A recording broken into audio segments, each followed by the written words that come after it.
En fait, l'idée de Capote au Max m'est venue il y a 5 ans quand j'ai fondé l'association parce que quand j'ai découvert ma séropositivité à Toronto, il n'y avait aucun service en français pour les personnes qui vivaient avec le VIH et j'ai décidé que c'était pas acceptable dans un pays qui fait la promotion du bilinguisme que les personnes qui vivent avec le VIH à Toronto n'aient pas de service.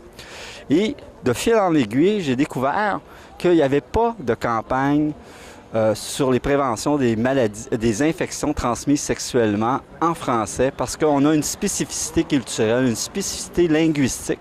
Et tranquillement, j'ai développé le concept et je me suis dit comment on pourrait faire pour avoir quelque chose qui est représentatif de la langue et de la culture en milieu minoritaire francophone. Et là, j'ai commencé à travailler sur une approche pédagogique qui s'appelle la pédagogie anti-oppressive et j'ai développé des forums de discussion avec des jeunes franco-ontariens âgés de 16 à 26 ans pour voir qu'est-ce qui serait intéressant pour eux en termes d'information, en termes de sensibilisation, en termes d'approche.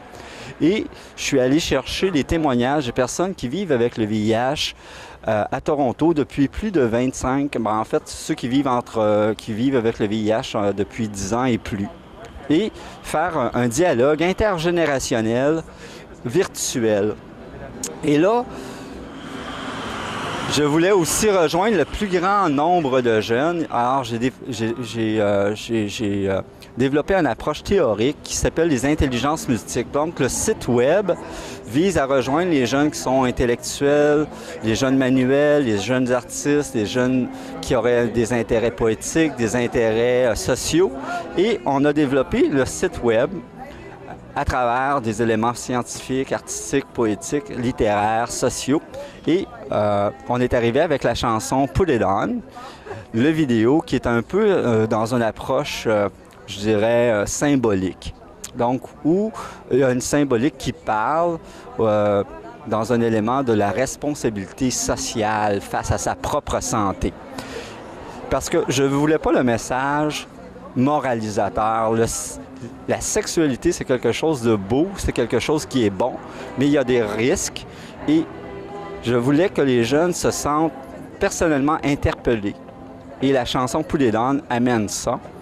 Et l'œuvre Le Kimonex, qui a été fait par mon conjoint qui est décédé cette année, visait à parler autrement de la protection du VIH. Alors, le Kimonex, c'est une œuvre qui est un kimono qui utilise comme tissu 1300 condoms. Et l'idée des grues, c'est pour amener parler de l'envol. Et en arrière, on a mis Sylvain a choisi de choisir le mot amour pour parler que finalement, l'utilisation du condom, c'est un geste d'amour pour soi et un geste d'amour pour les autres. Et finalement, moi, j'invite les gens à télécharger la chanson parce que chacune des ventes va supporter le programme d'éducation en milieu scolaire.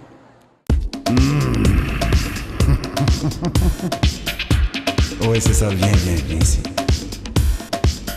Come on, baby, come. Plus près. C'est ça. Voilà. Ça va?